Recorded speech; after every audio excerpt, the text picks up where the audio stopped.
الحمد لله نحمده ونستعينه ونستغفره ونؤمن به ونتوكل عليه ونعوذ بالله من شرور أنفسنا ومن سيئات أعمالنا من يهده الله فلا مضل له ومن يضلل فلا هادي له ونشهد أن لا إله إلا الله وحده لا شريك له ونشهد أن سيدنا وشفيعنا وحبيبنا مولانا محمدا عبده ورسوله أما بعد فقد قال الله تبارك وتعالى في القرآن المجيد والفرقان الحميد أعوذ بالله من الشيطان الرجيم بسم الله الرحمن الرحيم هو الذي أرسل رسوله بالهدى ودين الحق ليظهره على الدين كله وكفى بالله شهيدا محمد رسول الله آمنت بالله صدق الله مولانا العظيم وبلغنا رسوله النبي الكريم ونحن على ذلك لمن الشاهدين والشاكرين والحمد لله رب العالمين اللهم صل على سيدنا مولانا محمد في أول كلامنا اللهم صل على سيدنا مولانا محمد في وسط كلامنا اللهم صل على سيدنا مولانا محمد في آخر كلامنا بزرگان محترم اسلامی بھائیوں اور عزیز ساتھیوں، آج آپ حضرات کے سامنے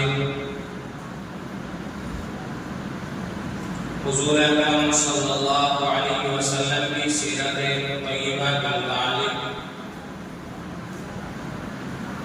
چند ضروری باتیں عرض کرنی ہیں۔ وہ ضروری اور اہم باتیں ہر مسلمان کو یاد رکھنا، ان کا جاننا ضروری ہے۔ ہم مسلمان ہیں تو ہمیں مسلمان ہونے کی حیثیت سے اپنے دین کے تعلق سے، اپنے رب کے تعلق سے، اپنے نبی کے تعلق سے کچھ اہم معلومات حاصل کرنا ضروری ہوتا ہے۔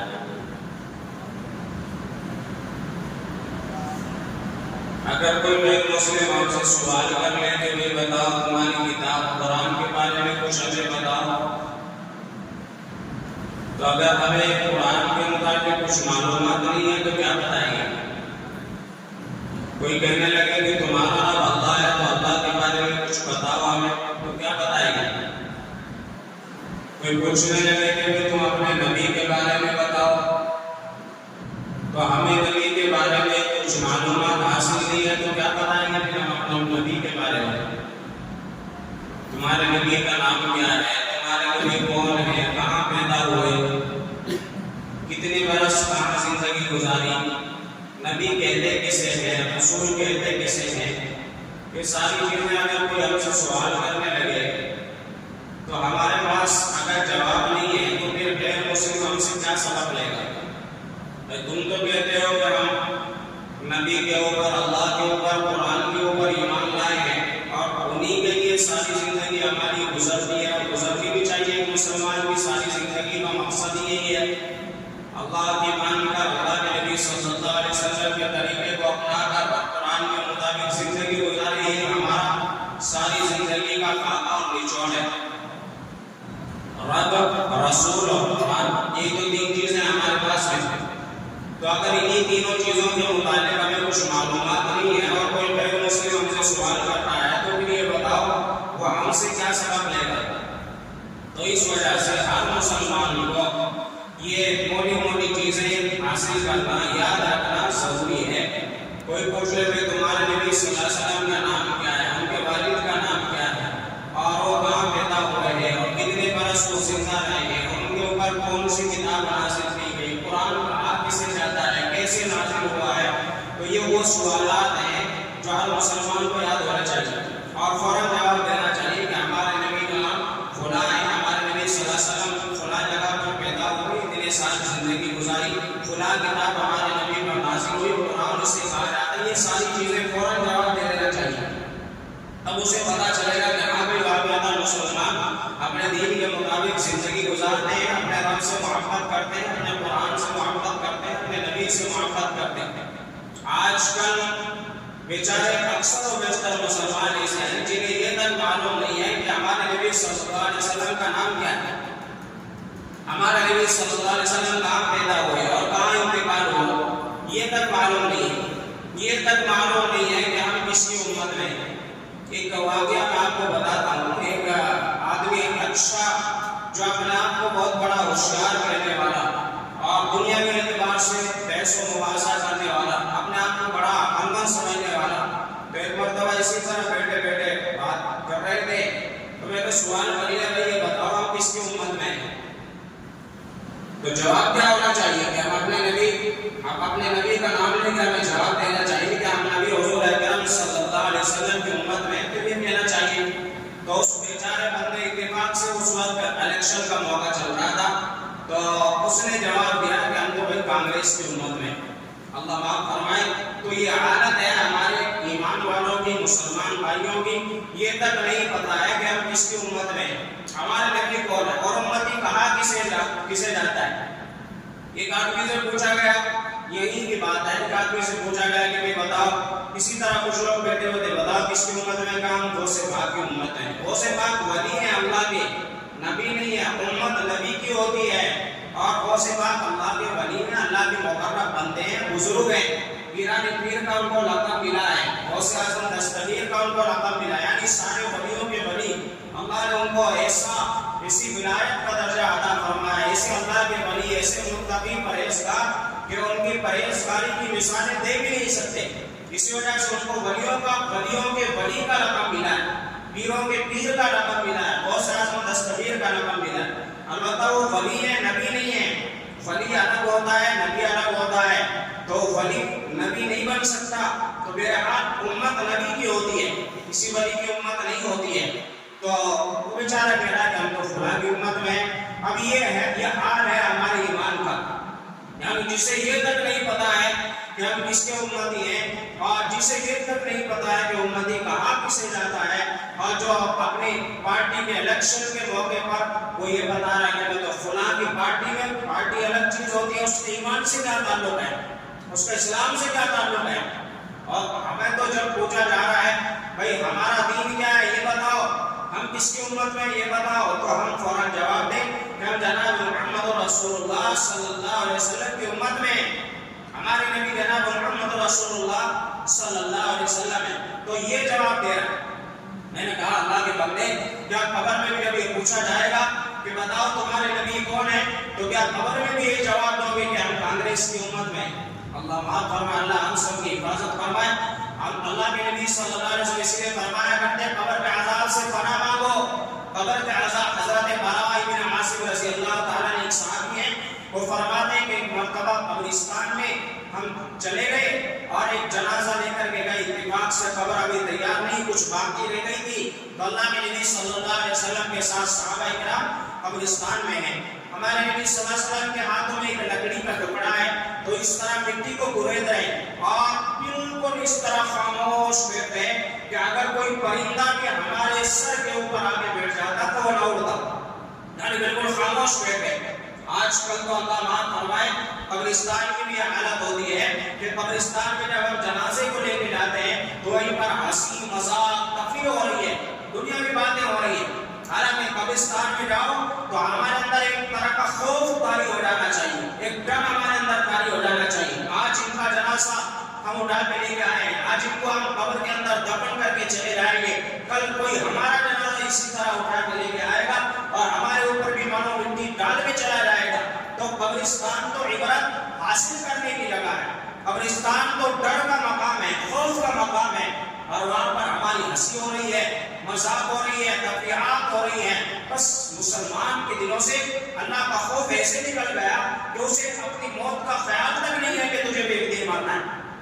تو بہرحال ہمارے نبی صلی اللہ علیہ وسلم ایسے بیٹے ہیں، صحابی فرماتے ہیں کہ ایسے بیٹے ہیں کہ اگر پرندہ بھی آ جائے تو درخت سمجھ کر ہمارے سروں کے اوپر آگے بیٹھ جائے، نہ کوئی بات چیت ہے، نہ نسل ادھر سے ادھر اٹھ رہی ہے، بس ایک فکر اور تڑپ کے اندر اور ایک ڈر سا چھایا ہوا ہے۔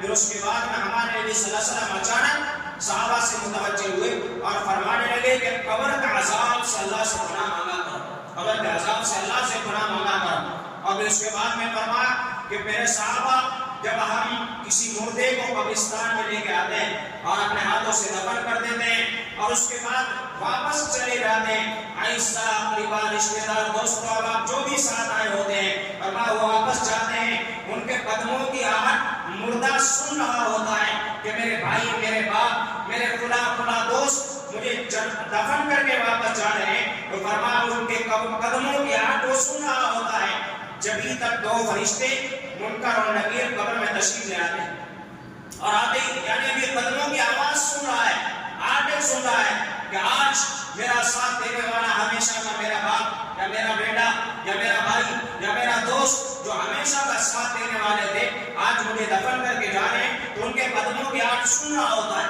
اتنے میں دو فرشتے آ جاتے ہیں، ایک منکر ہوتا ہے اور ایک نکیر ہوتا ہے، آدھے اس کو بٹھایا جاتا ہے۔ بٹھانے کے بعد میں سب سے پہلا قبر میں جو سوال ہوتا ہے تو پوچھا جاتا ہے من رب کا، بتا تیرا رب کون ہے۔ دوسرا سوال ہوتا ہے ما دین کا، تیرا دین کیا ہے۔ تیسرا سوال ہوتا ہے من نبی کا، تیرے نبی کون ہے۔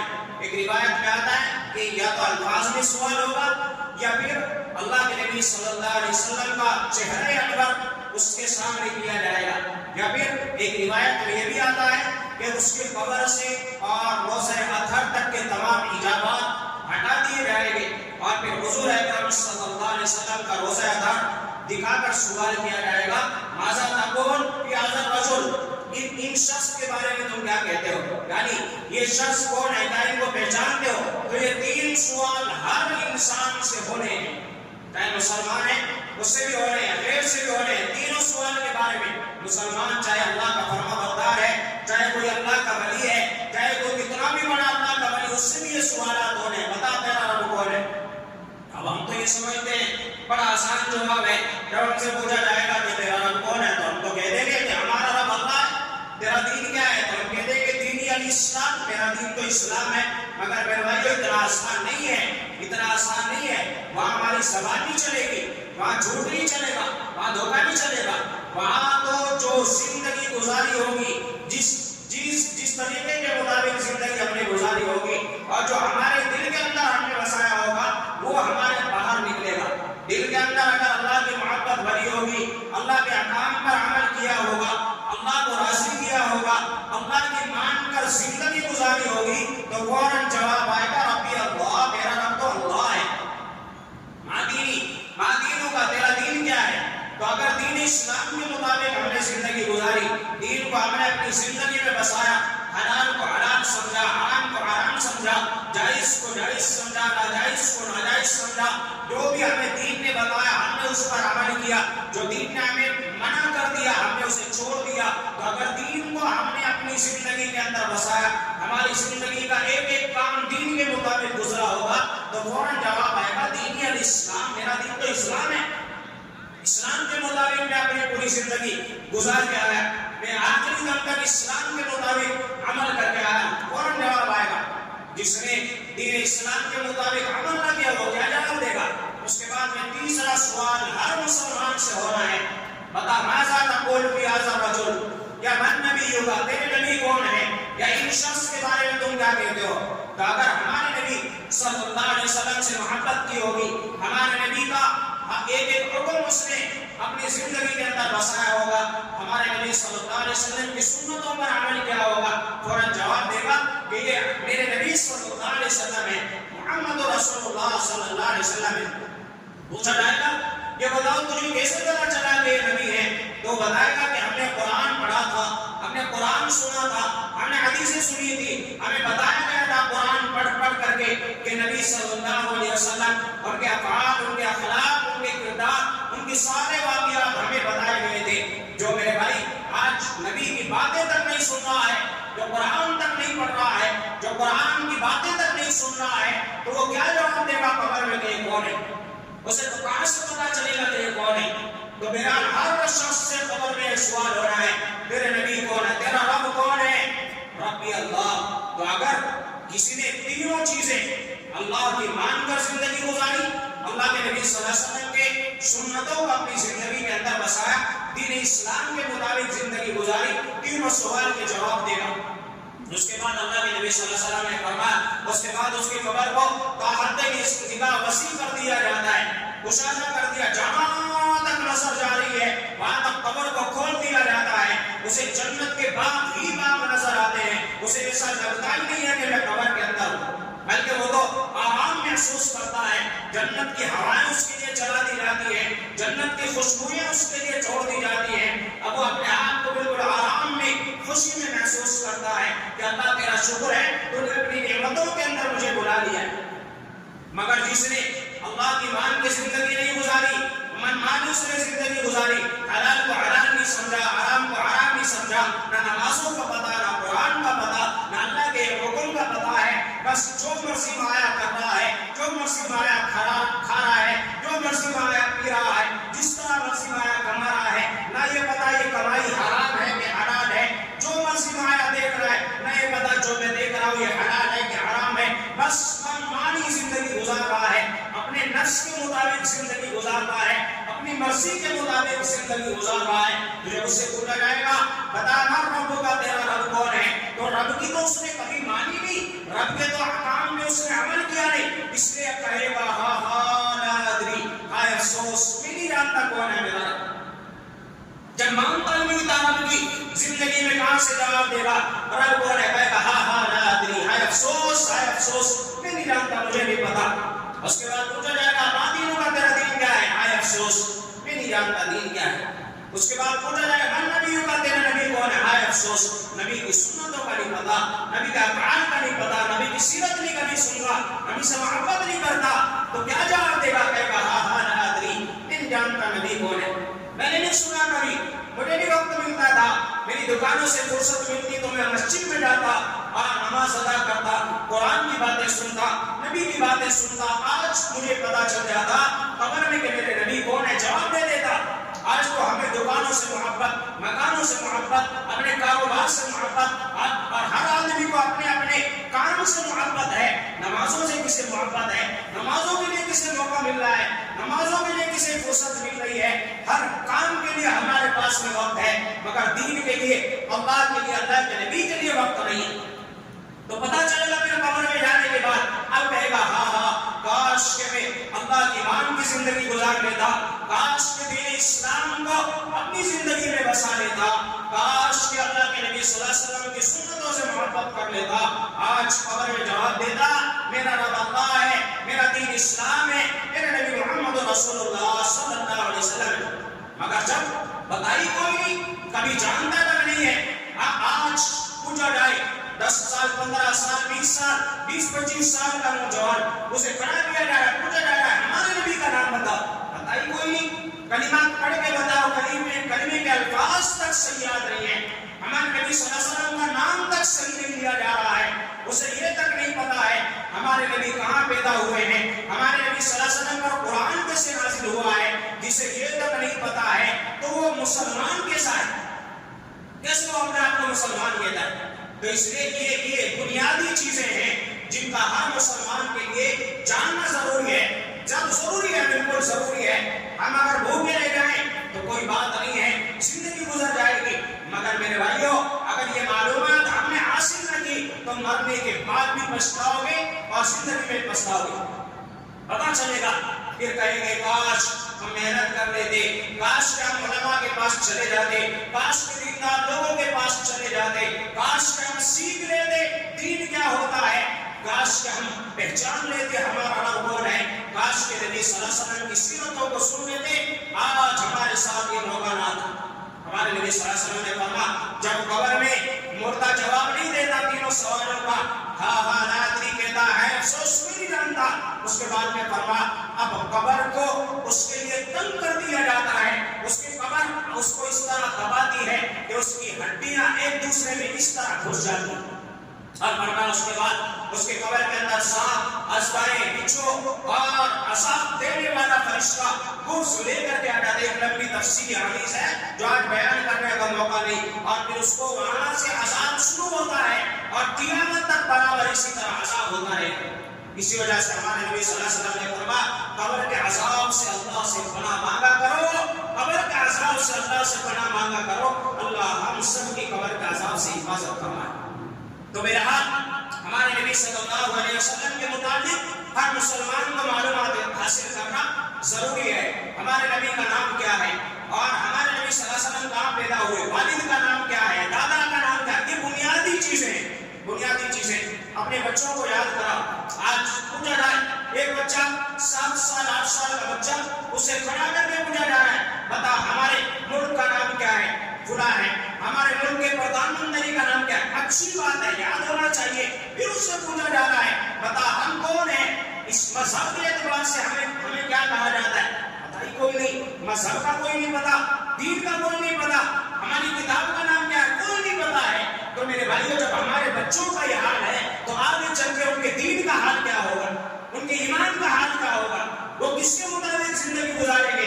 جب آپ انہیں بچپن میں ساری دنیا کی باتیں سکھا رہے ہو، ہر ایک چیز کے بارے میں بتا رہے ہو، انہیں دین کے بارے میں کون بتائے گا، انہیں نبی کے بارے میں کون بتائے گا، انہیں قرآن کے بارے میں کون بتائے گا، انہیں اللہ کے بارے میں کون بتائے گا۔ تو جب نہیں بتاؤ گے، انہیں اللہ کے بارے میں نہیں پتا ہوگا، انہیں رب کے بارے میں نہیں پتا ہوگا، انہیں دین کے بارے میں نہیں پتا ہوگا، تو پھر وہ زندگی کس کے مطابق گزارے گی۔ آپ نے تو ان کے اندر طریقہ بھر دیا، یہودیوں والا غیروں والا طریقہ بھر دیا ہے۔ تو میرے بھائی ہمارا بچہ غیروں کے مذہب کے طریقے کے مطابق ہی زندگی گزارے گا۔ تو اس لیے اپنے بچوں کو بھی روزانہ بتاؤ، یاد دلاؤ ہمارا رب اللہ ہے، ہمارا دین اسلام ہے، مذہب کے اعتبار سے ہم مسلمان ہیں، ہماری کتاب قرآن ہے، ہمارے نبی جناب محمد رسول اللہ صلی اللہ علیہ وسلم۔ یہ باتیں اپنے بچوں کو یاد کراؤ، بتاؤ اپنے بچوں کو ہمارے نبی کا نام کیا ہے، ہمارے نبی کے والد کا نام کیا ہے، والدہ کا نام کیا ہے، دادا کا نام کیا ہے، یہ ساری چیزیں بتاؤ، بنیادی چیزیں اپنے بچوں کے ذہن میں بٹھاؤ۔ ہمارا بچہ کوئی بھی غیر آگے کھڑا کر کے سوال کرے گا نبی کسے کہتے ہیں، ہمارا بچہ جواب دے گا نبی اسے کہتے ہیں۔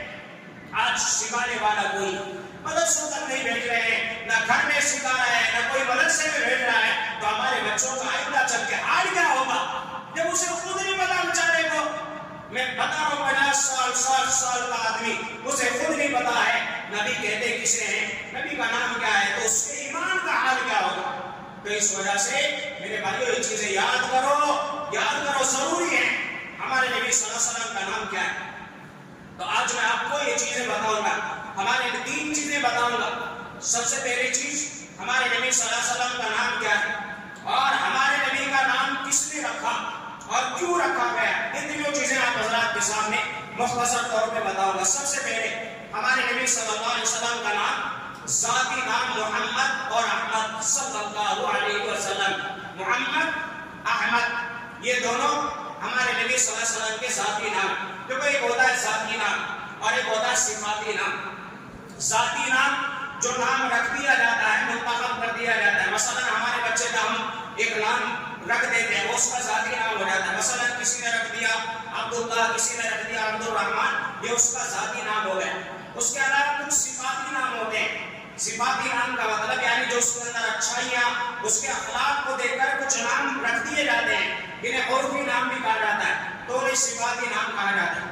جیسے اللہ تبارک و تعالیٰ کا لفظ اللہ جو ہے یہ اللہ کا ذاتی نام ہے، لفظ اللہ یہ اللہ کا ذاتی نام ہے۔ اس کے علاوہ اللہ کے صفاتی نام بھی ہے، جیسے الرحمن الرحیم، الملک القدوس السلام المؤمن المهيمن العزيز الجبار المتكبر الخالق البارئ المصور الغفار القهار الوهاب الرزاق الفتاح القابض الباسط الخافض المعز المذل۔ بہرحال ایک لمبی فہرست ہے، یہ اللہ تبارک و تعالیٰ کے سارے صفاتی نام ہیں۔ یہ صفاتی نام، لفظ اللہ یہ اللہ کا ذاتی نام ہے، اس کے علاوہ یہ سارے صفاتی نام ہیں۔ تو اسی طرح ہمارے نبی صلی اللہ علیہ وسلم کا ایک نام ذاتی ہے اور باقی صفاتی نام ہے۔ اور صفاتی نام کتنے ہیں؟ بعض علماء نے فرمایا کہ ہمارے نبی صلی اللہ علیہ وسلم کے صفاتی ناموں کی تعداد 1000 تک پہنچی ہوئی ہے. وہ تو ہمیں یاد رکھنے ضروری نہیں ہے، اگر کوئی یاد کر لے اچھی بات ہے. ہمارے نبی صلی اللہ علیہ وسلم کے صفاتی نام جیسے یاسین ہے، طٰہٰ، مزمل، مدثر اور قاسم، فاتح، حاشر، اور اسی طرح مصطفیٰ، مجتبیٰ، مرتضیٰ، یہ سارے کے سارے ہمارے نبی صلی اللہ علیہ وسلم کے صفاتی نام ہیں. تو میرا لیے اگر یاد ہو جائے تو بڑی اچھی بات ہے، نہیں تو کم سے کم ہمارے نبی صلی اللہ علیہ وسلم کا جو ذاتی نام ہے وہ ہر مسلمان کو پتا ہونا چاہیے کہ ہمارے نبی صلی اللہ علیہ وسلم کا ذاتی نام محمد یا احمد صلی اللہ علیہ وسلم. تو یہ نام پتا چل گیا کہ ہمارے نبی صلی اللہ علیہ وسلم کا نام کیا ہے. ایک مرتبہ سبھی بولو محمد صلی اللہ علیہ وسلم، احمد صلی اللہ علیہ وسلم. یہ درود بھیجا جاتا ہے جب بھی ہمارے نبی کا نام آئے تو درود بھیجنا واجب ہوتا ہے. تو محمد نام ہے، اسی طرح احمد یہ ذاتی نام ہے، اس کے علاوہ آگے یہ درود بھیجا جاتا ہے. رسول اللہ اللہ کے رسول ہے، محمد رسول اللہ، محمد صلی اللہ علیہ وسلم اللہ کے رسول ہے. بہرحال اب دوسرا سوال، ہمارے نبی کا یہ نام کس نے رکھا؟ تو اس کا جواب یہ ہے کہ ہمارے نبی صلی اللہ علیہ وسلم کا یہ نام اللہ تبارک و تعالیٰ نے رکھا، اور اللہ تبارک و تعالیٰ نے ذریعہ بنایا ہمارے نبی صلی اللہ علیہ وسلم کی والدہ حضرت آمینہ کو اور ہمارے نبی صلی اللہ علیہ وسلم کے دادا حضرت عبد المطلب. میں نے پچھلے ہفتے بتایا تھا والد محترم کا تو پیدا ہونے سے پہلے انتقال ہو چکا ہے، صرف والدہ زندہ ہے اور دادا زندہ ہے. تو ہمارے نبی صلی اللہ علیہ وسلم کے دادا حضرت عبد المطلب فرماتے ہیں کہ پیدا ہونے سے پہلے میں نے خواب دیکھا، خواب میں دیکھا کہ ایک زنجیر ہے جو آسمان سے نکلتی ہے اور زمین تک پہنچ جاتی ہے. پھر اس کے بعد میں اس کے 4 کنارے، ایک کنارہ مشرق میں، ایک کنارہ مغرب میں، ایک کنارہ شمال میں اور ایک کنارہ جنوب میں، چاروں طرف وہ زنجیر پھیل جاتی ہے. اس کے بعد وہ زنجیر ایک درخت کی شکل اختیار کر لیتی ہے. درخت کی شکل بڑا ہرا اور بہترین خوبصورت درخت ہے، زمین سے لے کر آسمان تک پھیلا ہوا ہے، اور اس کی شاخیں اور ٹہنیاں چاروں طرف زمین کے اندر پھیل رہی ہیں. اور کچھ قریش کے لوگ ہیں جو اس سے جا کر لپٹے ہوئے ہیں، اور کچھ لوگ ہیں جو اس سے درخت کو کاٹنا چاہتے ہیں، مگر ایک خوبصورت نوجوان آتا ہے، بڑا حسین و جمیل آتا ہے اور وہ ان کو مار کے بھگا دیتا ہے. اس کے بعد میں حضرت عبد المطلب فرماتے ہیں کہ میں بڑا حیران ہوا، پریشان ہوا. میں کائنات کے پاس سے گیا، جا کے اپنا خواب بتایا کہ میں نے اس طرح خواب دیکھا ہے، میرے خواب کی تعبیر بتاؤ. تو خواب کی تعبیر بتائی کہ تمہارے یہاں ایک بچہ پیدا ہونے والا ہے، ابھی پیدا نہیں ہوئے ہیں، پیدا ہونے سے پہلے اللہ خواب میں دکھا رہا ہے ایک بچہ پیدا ہونے والا ہے، اور وہ بچہ ایسا پیدا پوری دنیا میں اس کا نام روشن ہوگا، اور قریش کے کچھ لوگ اس کی تابعداری کریں گے. اس کے بعد میں کچھ لوگ دشمن بن جائیں گے، مگر جو دشمن بنیں گے وہ اس بچے کو مارنا چاہیں گے، ختم کرنا چاہیں گے، مگر اس کی حفاظت اللہ تعالیٰ فرمائے گا. بالکل بھی نہیں اسی طرح ہوا. ہمارے نبی صلی اللہ علیہ وسلم پیدا ہوئے. قریش کچھ خاندان کے لوگ ہمارے نبی صلی اللہ علیہ وسلم سے محبت کرتے تھے، ایمان لے آئے، اور ہمارے نبی صلی اللہ علیہ وسلم کے اوپر ایمان لا کے زندگی اسی کے مطابق گزاری. مگر کچھ لوگ جو خاندان والے تھے ایمان بھی لائے اور بغیر ایمان کے اس دنیا سے گئے. ابو جہل تھا، ابو لہب تھا، یہ خاندانی لوگ تھے، دشمن بن گئے، مگر ہمارے نبی صلی اللہ علیہ وسلم کو کچھ نقصان نہیں پہنچا سکے. تو اللہ تعالیٰ نے خواب میں یہ ساری چیزیں دکھا دی کہ ایسا ایسا ہوگا. تو بہرحال حضرت عبد المطلب کو یہ خواب دکھایا گیا.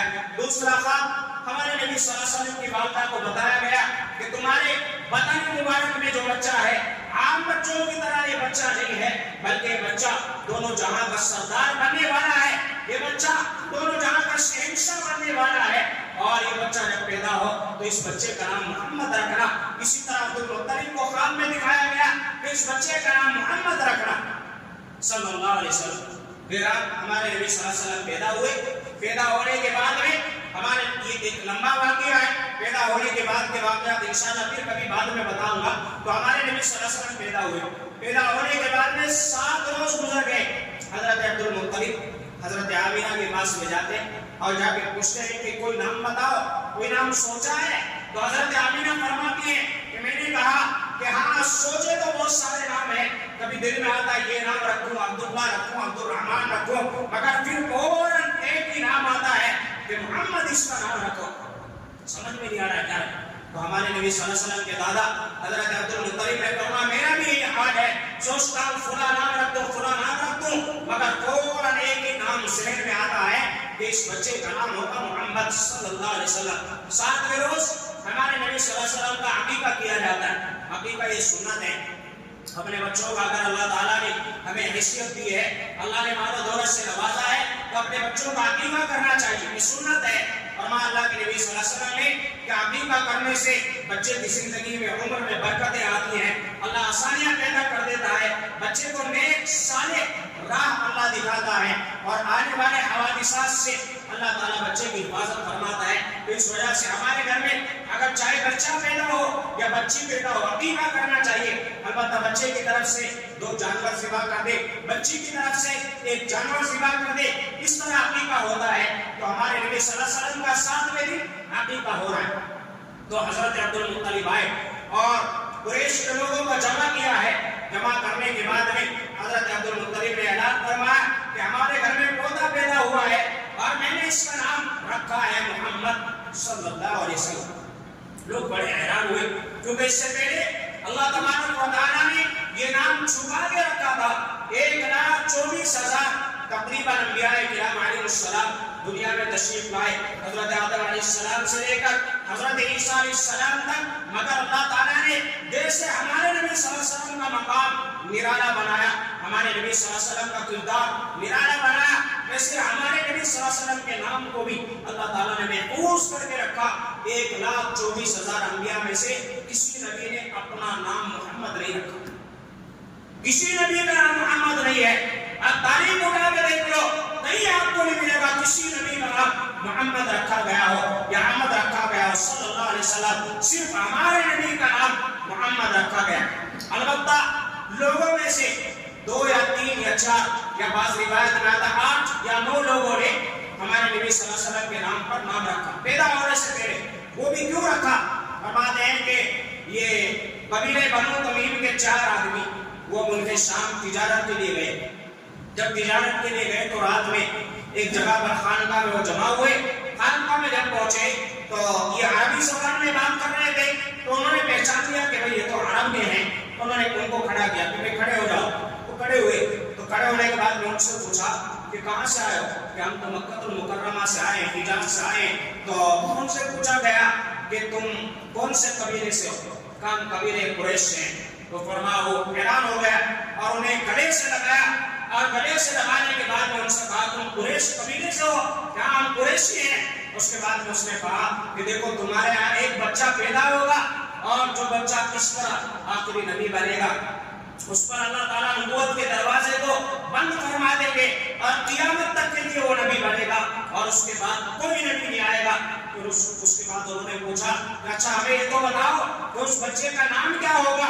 تو انہوں نے بتایا کہ اس بچے کا نام ہوگا محمد صلی اللہ علیہ وسلم۔ اب یہ چاروں کے چاروں لوگ وہاں ہیں، انہوں نے ارادہ کر لیا کہ اب ہم گھر جائیں گے، اور اگر اللہ نے ہمیں بیٹا دیا تو ہم اپنے بیٹے کا نام محمد رکھیں گے۔ تو ہمارے نبی کے نام سے برکت حاصل کرنے کے لیے یہ واپس آئے، اور ان کو اللہ تعالیٰ نے بیٹے عطا فرمائے، چاروں کو بیٹے عطا فرمائے۔ چاروں نے اپنے بیٹے کا نام محمد رکھا، صرف ہمارے نبی کے نام سے برکت حاصل کرنے کے لیے۔ ابھی ہمارے نبی صلی اللہ علیہ وسلم پیدا نہیں ہوئے ہیں، دنیا میں تشریف نہیں لائے ہیں، لوگ ہمارے نبی کے نام سے برکت حاصل کرنے کے لیے نام رکھ رہے ہیں، مگر افسوس ہے آج اس امت کے حال پر اپنے بچوں کا نام رکھتے ہیں۔ ہمارے پاس میں آتے ہیں حضرت بیٹا پیدا ہوا ہے، کوئی نام بتا دو، ہم بتا دیں بھائی محمد خدا رکھ لو، محمد خدا رکھ لو۔ نہیں حضرت کوئی نیا نام بتاؤ۔ ہمارے ایک استاد محترم تھے، تو ان کے پاس میں ایک شخص آیا، حضرت کچھ نام بتا دو۔ تو ہمارے استاد محترم نے 10-15 نام لکھ کر کے دیے کہ بھئی یہ اچھے نام ہیں، کچھ اللہ کے نام پر ہیں، اور کچھ ہمارے نبی صلی اللہ علیہ وسلم کے نام سے متعلق ہیں، اور کچھ صحابہ کے ناموں میں سے یہ نام رکھ لو۔ تو اس کے بعد میں وہ شخص اپنے گھر گیا، پھر واپس آیا، کہنے لگا حضرت ان میں سے کوئی بھی پسند نہیں آیا، اور نام بتاؤ۔ پھر ہمارے استاد محترم فرماتے ہیں کہ میں نے کچھ اور ناموں سے دیے، پھر اپنے گھر گیا، پھر واپس آیا کہ حضرت یہ بھی پسند نہیں آئے۔ تو ہمارے استاد نے پوچھا کہ بھائی ایک کام کرو، جو تمہیں پسند ہو وہ بتا دو، میں اسی کا معنی بتا دوں گا۔ تو کہا نہیں حضرت کچھ اور نام دے دو، کچھ اور نام دے دیے۔ اس کے بعد میں پھر آیا، کہنے لگا حضرت کوئی بھی نام پسند نہیں آیا۔ ایسا نام بتاؤ جو آج تک کسی نے نہ رکھا اور جو قرآن کے اندر بھی ہو. تو ہمارے استاد محترم نے فرمایا کہ ایک کام کرو بھائی، اپنے بیٹے کا نام فرعون رکھ دو. کہتے ہیں حضرت کیسی بات کر رہے ہو کہ بھائی ایک بات تو بتاؤ، جتنے قرآن کے نام تھے سارے تمہیں بتائے اور اچھے اچھے نام بتائے، اچھے معنی والے نام بتائے، اچھے مطلب والے نام بتائے. اب یہ بتاؤ جو آج تک کسی نے نہ رکھا ہو. دنیا کب سے بنی ہے؟ لاکھوں کروڑوں اربوں بچے پیدا ہوتے ہیں، کوئی نہ کوئی نام ہر آدمی رکھتا ہے. اب نیا نام لائے تو کہاں سے لائے؟ ہمارے ساتھ میں بھی یہی ہوتا ہے. آتے نام بتاؤ حضرت، اتنے نام بتا دیے، اور بتاؤ، اور بتا دیے، اور بتاؤ. اب نئے نام ہمارے پاس میں کوئی مشین ہے کہ بھائی وہاں سے نام بنا کے لائے؟ اب صحابہ کے نام پہ ہم نے نام بتا دیا، اچھا نام بتا دیا، پسند نہیں ہے حضرت کوئی نیا نام بتاؤ. اب نیا لائے تو لائے کہاں سے؟ عجیب بات ہے، نیا نام بتاؤ. تو یہ آج بڑا مسئلہ بن گیا نام رکھنے کا. پھر اس کے بعد میں کوئی اپنے بچے کا نام پنٹو رکھ رہا ہے، کوئی منٹو رکھ رہا ہے، کوئی فلاں رکھ رہا ہے، کوئی فلاں رکھ رہا ہے. اللہ حفاظت فرمائے. کوئی فلاں ہیرو کے نام پہ رکھ رہا ہے، کوئی فلاں بڑے آدمی کے نام پہ رکھ رہا ہے. ہمارے نبی صلی اللہ علیہ وسلم نے فرمایا سب سے پہلے اپنے بچے کا نام اللہ کی صفات میں سے رکھو. عبداللہ رکھو، عبد الرحمن رکھو. اس کے بعد میں ہمارے نبی صلی اللہ علیہ وسلم کے ناموں میں سے رکھو، یا پھر اس کے بعد میں صحابہ کے جو نام تھے اور ناموں میں سے رکھو. اور فرمایا کہ اللہ کے نبی صلی اللہ علیہ وسلم نے کہ بچے کے اوپر نام کا اثر پڑتا ہے. جس آدمی کی طرف نسبت کر کے ہم اپنے بچے کے نام رکھیں گے اسی آدمی کا اثر ہمارے بچے کے اندر آئے گا. ہم نبی کے نام کی طرف نسبت کر کے اپنے بچے کا نام رکھیں گے تو ہمارے بچے کے اندر وہ اثرات آئیں گے. ہمارے بچے کا نام کسی غیر آدمی کا یا پھر کسی ہیرو کے نام پہ رکھیں گے جو خود گناہگار ہے، جو خود غلط طریقے پہ چلا ہوا ہے، جو خود حرام کام پہ چلا ہوا ہے، ایسے آدمی کی طرف نسبت کر کے اپنے بچوں کے نام رکھو گے تو یہ بتاؤ ہمارا بچہ مولوی عالم مفتی نہیں بنے گا بلکہ اسی کے مشابہ بنے گا. اللہ ہماری حفاظت فرمائے. اس وجہ سے ہمارے بچے کا نام قرآن کے مطابق رکھو. محمد اور کچھ بھی تم نام رکھ دو مگر اپنے بچے کو بتاؤ کہ تمہارا پورا نام محمد خدا ہے، محمد حمدان ہے، محمد فرحان ہے، محمد عفان. یہ اس طرح بتاؤ اپنے بچوں کو. آج بتا ہی نہیں ہمارے بچوں کو. پوچھا جائے بچے تمہارا نام بتاؤ تو بتائے گا کہ میرا نام حمدان خان ہے، یعنی خان لگا ہے، سید لگا ہے. اچھی بات ہے لگاؤ، مگر اس سے پہلے ہر نام سے پہلے اپنے بچے کو بتاؤ محمد لگا کے بتاؤ میرا نام محمد فرحان ہے، میرا نام محمد عثمان ہے، میرا نام محمد عفان ہے. ہر نام سے پہلے محمد لگا کے بتاؤ. اس کا مطلب یہ ہوگا کہ ہم اپنے نبی صلی اللہ علیہ وسلم کی طرف منسوب کر کے اپنے بچے کا نام رکھ رہے ہیں تو انشاءاللہ برکتیں آئیں گی. بہرحال اس طرح ہمارے نبی صلی اللہ علیہ وسلم کے نام سے برکت حاصل کرنے کے لیے انہوں نے اپنے بچوں کے نام محمد رکھے. اس کے بعد جب حضرت عبد المطلب نے اعلان کیا کہ میں نے اپنے بچے کا نام محمد رکھا ہے تو قریش نے سوال کیا کہ نام بڑا عجیب و غریب نام ہے، کسی نے نہیں رکھا ہے. قریش نام رکھتے تھے، عبداللہ نام رکھتے تھے اور ابو جہل نام رکھتے تھے، ابو لہب ایسے ایسے نام رکھا کرتے تھے. تو انہوں نے پوچھا کہ بڑا عجیب نام ہے، یہ نام تم نے کیوں رکھا ہے؟ تو حضرت عبد المطلب نے فرمایا اپنا سارا خواب بیان کیا کہ میں نے ایسا ایسا خواب دیکھا تھا، اس وجہ سے میں نے اپنے بچے کا نام رکھا ہے محمد تاکہ ساری دنیا کے لوگ اس بچے کی تعریف کریں. اس وجہ سے میں نے اپنے بچے کا نام محمد رکھا ہے. میرا ایسا ہی ہوا اللہ کے فضل سے آج ساری دنیا میں ہمارے نبی صلی اللہ علیہ وسلم کی تعریف ہو رہی. تو میرے دو چیزوں کے جواب آپ حضرات کے سامنے آ گئے. نمبر ایک، ہمارے نبی صلی اللہ علیہ وسلم کا نام محمد صلی اللہ علیہ وسلم، احمد صلی اللہ علیہ وسلم. ہمارے نبی کا نام کس نے رکھا؟ اللہ نے رکھا. اللہ نے ذہن میں ڈالا. ہمارے نبی صلی اللہ علیہ وسلم کے دادا اور حضرت آمینہ ہمارے نبی صلی اللہ علیہ وسلم کے والدہ کے ذہن میں ڈالا تو انہوں نے یہ نام ہمارے نبی کا رکھ دیا گیا، ورنہ اصل اللہ تعالیٰ نے یہ نام منتخب کر کے رکھا تھا. اب تیسرا سوال، ہمارے نبی صلی اللہ علیہ وسلم کا یہ نام کیوں رکھا گیا؟ محمد ہی کیوں رکھا گیا؟ آدم بھی رکھ دیا جاتا، نوح رکھ دیا جاتا، ابراہیم رکھ دیا جاتا. اس سے پہلے بڑے بڑے انبیاء نے کسی کا نام محمد نہیں رکھا گیا تو ہمارے نبی صلی اللہ علیہ وسلم کا نام محمد ہی کیوں رکھا گیا؟ دیکھو عربی میں کوئی بھی نام رکھا جاتا تو کوئی بڑا واقعہ یا بڑے معنی اور مطلب کے اعتبار سے رکھا جاتا تھا. تو ہمارے نبی کا نام یا اللہ تعالیٰ نے محمد ہی کیوں رکھا ہے؟ تو علماء نے اس کے دو مطلب بیان فرمائے. نمبر ایک، محمد کے معنی یا تو اللہ تبارک و تعالیٰ کی سب سے زیادہ تعریف کرنے والا، سب سے زیادہ اللہ کی تعریف کرنے والا اسے کہا جاتا ہے محمد. اللہ کی سب سے زیادہ تعریف کرنے والا، اللہ کی سب سے زیادہ عبادت کرنے والا، اللہ کا سب سے زیادہ ذکر کرنے والا اسے کہا جاتا ہے محمد.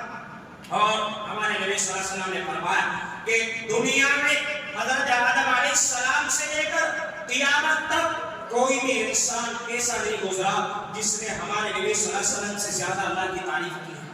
سب سے زیادہ اگر کوئی اللہ کی تعریف کرنے والا ہے تو ہمارے نبی ہے جناب محمد رسول اللہ صلی اللہ علیہ وسلم. اور قیامت میں میدان محشر ہوگا، سارے لوگ نفسی نفسی کے عالم میں ہوں گے، یہاں تک کہ انبیاء کرام علیہ السلام بھی سجدے میں پڑے ہوئے ہوں گے. اللہ رب العزت بڑے جلال میں ہوں گے. جنت کو بھی لایا جائے گا، جہنم کو بھی لایا جائے گا، اور اس کے بعد میں پھر اللہ تبارک و تعالیٰ ایک بڑے جلال کے ساتھ میں سوال کریں گے، لمن الملک اليوم، بتاؤ آج کس کی بادشاہت ہے؟ اور جہنم آ کے چیخ مارے گی، سارے لوگ سجدے میں گر جائیں گے. انبیاء کرام علیہ السلام بھی سجدے میں پڑے ہیں، کسی کی ہمت نہیں ہے اللہ تعالیٰ کے سامنے بات کرنے کی، کھڑا ہونے کی. اس کے بعد میں پھر اللہ تعالیٰ، اللہ کے نبی صلی اللہ علیہ وسلم نے فرمایا کہ میں اس وقت میں اللہ تبارک و تعالیٰ کی ایسے الفاظ میں تعریف کروں گا جو آج تک نہ کسی نبی نے کی، نہ کسی ولی نے کی، اور میں نے بھی آج تک ان الفاظ میں تعریف نہیں کی ہے. اللہ تعالیٰ اس وقت میرے ذہن میں وہ الفاظ ڈالیں گے، اور ان الفاظ کے ذریعے پھر میں اللہ کی تعریف بیان کروں گا. پھر اللہ تبارک و تعالیٰ فرمائیں گے، یا محمد ارفع رأسک، اے محمد صلی اللہ علیہ وسلم اپنا سر اٹھائیے. اور پھر اللہ تبارک و تعالیٰ قیامت میں ہمارے نبی صلی اللہ علیہ وسلم کو لواء الحمد یعنی حمد کا جھنڈا عطا فرمائے. حمد کا جھنڈا کسی نبی کو نہیں ملے گا، بلکہ صرف ہمارے نبی جناب محمد رسول اللہ صلی اللہ علیہ وسلم کو جھنڈا ملے گا. اسے کہا جاتا ہے لواء الحمد یعنی حمد کا جھنڈا، جو اللہ تعالیٰ کی تعریف کرنے پر ہمارے نبی صلی اللہ علیہ وسلم کو ملے گا. تو سب سے زیادہ اللہ کی عبادت کرنے والے ہمارے نبی صلی اللہ علیہ وسلم ہیں، سب سے زیادہ اللہ کی تعریف کرنے والے ہمارے نبی صلی اللہ علیہ وسلم ہیں. تو ایک مطلب تو محمد کسے کہا جاتا ہے؟ جو سب سے زیادہ اللہ کی تعریف کرنے والا. دوسرا مطلب محمد کہا جاتا ہے اس میں مفعول کا صیغہ، یعنی جس کی سب سے زیادہ تعریف کی جاتی ہو، جس کی سب سے زیادہ تعریف کی جاتی ہے اسے کہا جاتا ہے محمد. اور آج دنیا میں آپ اندازہ لگا لیں، اور آج سے پہلے کی تاریخیں اٹھا لیں، دنیا میں اگر کسی کی اللہ کی ذات کے بعد میں سب سے زیادہ تعریف کی جا رہی ہے تو وہ ہے ہمارے نبی صلی اللہ علیہ وسلم. دنیا میں، اور صرف دنیا میں نہیں بلکہ آسمانوں میں اور فرشتوں میں اللہ کے بعد میں اگر کسی ذات کا نام لیا جاتا ہے، کسی ذات کا ذکر کیا جاتا ہے تو ہمارے نبی جناب محمد رسول اللہ صلی اللہ علیہ وسلم ہے. چاند پر، سورج پر، آسمانوں میں، جنت میں، ہر جگہ پر ہمارے نبی صلی اللہ علیہ وسلم کا ذکر اللہ کے ذکر کے ساتھ میں ہوتا ہے. ایک شخص گزرا ہے نیل آرم اسٹرانگ، اور بچوں کو بھی یاد ہوگا، وہ چاند پر جانے والا پہلا انسان ہے جس نے 1930 میں چاند پر قدم رکھا تھا. وہ جب چاند پر جا کے واپس آ گیا تو دنیا والوں نے اسے بلانا شروع کیا کہ ہمارے یہاں چیف گیسٹ بن کر کے آؤ، مہمان بن کر کے آؤ، ہم تمہارا استقبال کرنا چاہتے ہیں. تو مصر والوں نے اسے دعوت دی کہ ہمارے یہاں پہ آ جاؤ. مصر اسلامی ممالک میں سے پہلا ملک تھا جس نے اسے اپنے یہاں پر بلایا تھا. تو پھر آج وہ شخص جو ہے مصر کے اندر گیا، اور مصر کی دارالحکومت قاہرہ، وہاں پر اس کے لیے اعلیٰ انتظام کیا گیا. بڑے بڑے لوگ وہاں پر موجود ہیں، بڑے بڑے حاکم، بادشاہ، اس وقت کے بڑے بڑے انجینئر، بڑے بڑے سائنسداں وہاں پر موجود ہیں. اور اس آدمی کو چیف گیسٹ کے طور پہ بلایا گیا، اور اس کے لیے رہنے کا اور ہر چیز کا انتظام الگ الگ کیا گیا. یہ رات میں وہاں جا کے سویا، صبح میں اٹھا بڑا پریشان، چیخیں مارتا ہوا باہر آیا. اور باہر سارے لوگ جمع ہوئے، ہوٹل کا اسٹاف جمع ہوا، سارے لوگ حیران ہیں، پریشان ہیں. ارے بھائی کیا ہو گیا؟ کیا کوئی پریشانی ہو گئی ہے؟ سب کیا ہوا؟ Any problem? کوئی پریشانی ہے؟ بتاؤ. مگر بتانے کے لیے تیار نہیں ہے. کچھ دیر کے بعد میں اس نے کہا، میں کہاں ہوں. میں کہا ہوں، سارے لوگ حیران ہیں، اتنا بڑا عقلمند آدمی جو چاند پر پہنچا ہے اور آج یہ بڑا حیران کن سوال کر رہا ہے۔ میں کہا ہوں سر آپ یہاں مصر میں ہیں اور آپ قاہرہ میں ہیں، تو پھر اس نے کہا یہ ابھی کچھ دیر پہلے ایک آواز آئی تھی، وہ آواز کہاں سے آئی؟ وہ آواز کہاں سے آئی؟ تو کسی نے بتایا سر یہ تو اذان کی آواز ہے، یہ اذان کی آواز ہے۔ کہاں سے آئی؟ کہا یہ اذان کی آواز جو ہے یہ قاہرہ کی مسجدوں سے آ رہی ہے۔ پھر لگا تو پھر اس کا مطلب میں زمین پر ہوں؟ کہا سر آپ زمین پر ہیں، آپ ہوٹل میں ہیں، آپ روم کے اندر ہیں اور یہ دیکھو یہ سارے کے سارے لوگ یہاں پر ہیں۔ اس نے کہا میں تو یہ سمجھ رہا تھا کہ میں چاند پر آ گیا، میں چاند پر آ گیا۔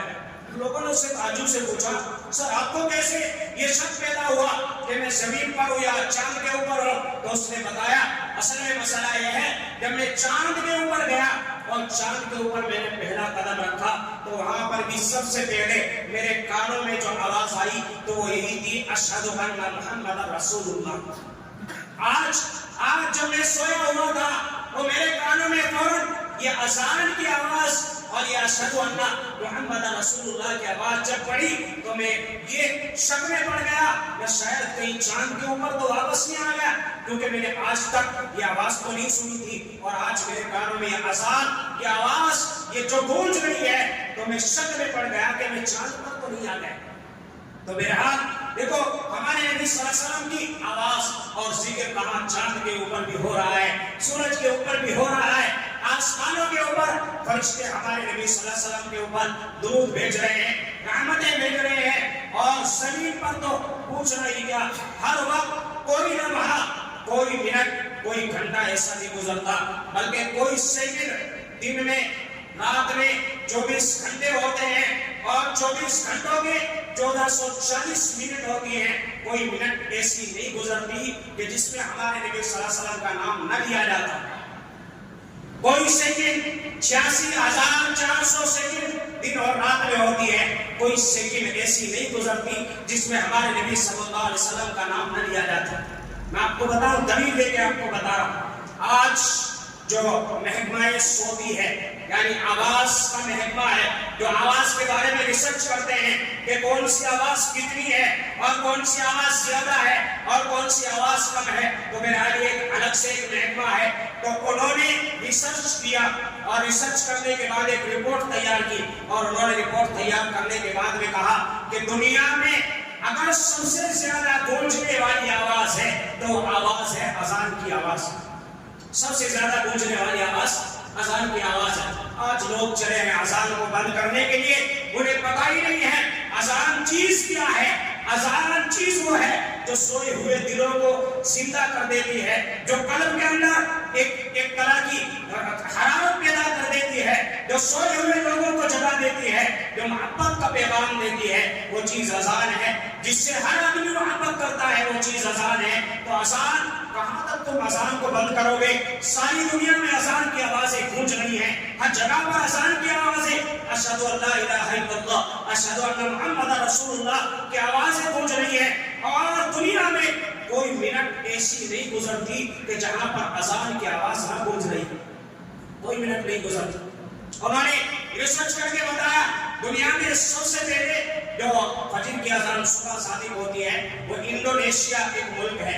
انڈونیشیا کا مشرقی جزائر ہیں، بڑے بڑے جزائر ہیں بہت سارے، مشرقی جزائر سے سب سے پہلے طلوع آفتاب ہوتا ہے، صبح صادق سب سے پہلے وہی ہوتی ہے، وہاں سے اذان کی شروعات ہوتی ہے، اور یہ اذان کی شروعات مشرقی جزائر سے لے کر مغربی جزائر تک، اور پھر اس کے بعد میں انڈونیشیا کے دارالحکومت تک، اور پھر وہاں سے ہوتے ہوتے ملیشیا تک پہنچتی ہے، اور پھر ملیشیا سے ہوتے ہوتے چائنا اور سری لنکا، اور اس کے بعد میں کلکتہ، اور اس کے بعد میں ہمارا ممبئی، اور ممبئی کے بعد میں پھر سارے ہندوستان کے اندر فجر کے ہزاروں مؤذنین حضرات ایک ساتھ میں کہتے ہیں اللہ اکبر اللہ اکبر، اور ممبئی سے لے کر پھر یہ ادھر جاتی ہے سری نگر، اور پھر اس کے بعد میں ہمارا پڑوسی ملک پاکستان جاتی ہے۔ پاکستان میں ابھی اذانیں ہو رہی ہوتی ہیں، فجر کی اذان ہو رہی ہوتی ہے، تو اس کے بعد میں پھر افغانستان تک، اور پھر اس کے بعد یہ یمن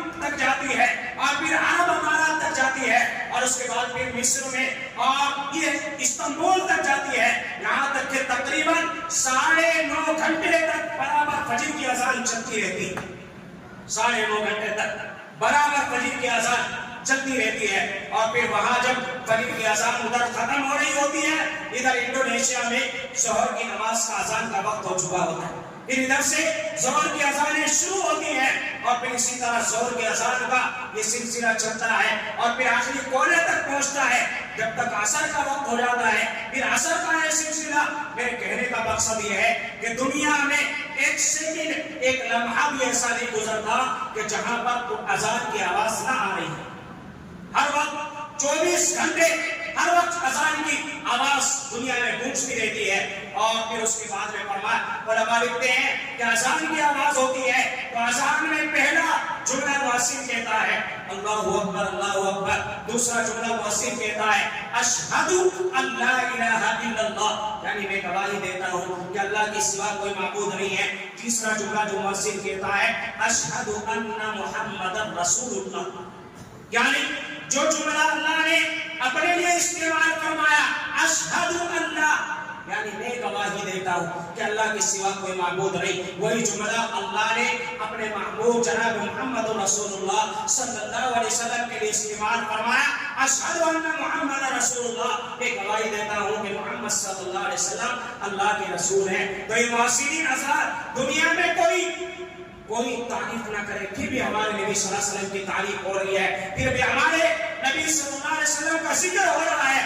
اور اس کے بعد میں اذانیں ختم ہوتی ہے تو اقامت کا نمبر آتا ہے. اقامت میں مؤذن کیا کہتا ہے, جہاں اشہد ان لا الہ الا اللہ کہتا ہے وہی اشہد ان محمد رسول اللہ کہتا ہے. اس کے بعد میں نماز کا نمبر آتا ہے. نماز جب ہم پڑھتے ہیں التحیات للہ والصلوات والطیبات السلام علیک ایھا النبی ورحمۃ اللہ وبرکاتہ, اے نبی آپ کے اوپر اللہ کی طرف سے سلامتی نازل ہو, اللہ کی رحمتیں نازل ہو, اللہ کی برکتیں نازل ہو. تو یہ نماز میں اگر کوئی مسلمان تشہد نہیں پڑھے گا اس کی نماز ہی نہیں ہوتی.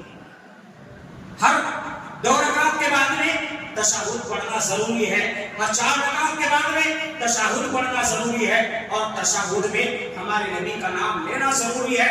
اس کے بعد میں درود پڑھا جاتا ہے, درود ہمارے نبی صلی اللہ علیہ وسلم پر بھیجا جا رہا ہے. تو اسی لیے تو کسی نے لکھا ہے کہ مشرق میں اگر خدا کا ذکر ہو رہا ہے تو ساتھ میں محمد مصطفیٰ صلی اللہ علیہ وسلم کا ذکر ہو رہا ہے. مغرب میں اگر خدا کا ذکر ہو رہا ہے تو ساتھ میں محمد مصطفیٰ صلی اللہ علیہ وسلم کا ذکر ہو رہا ہے.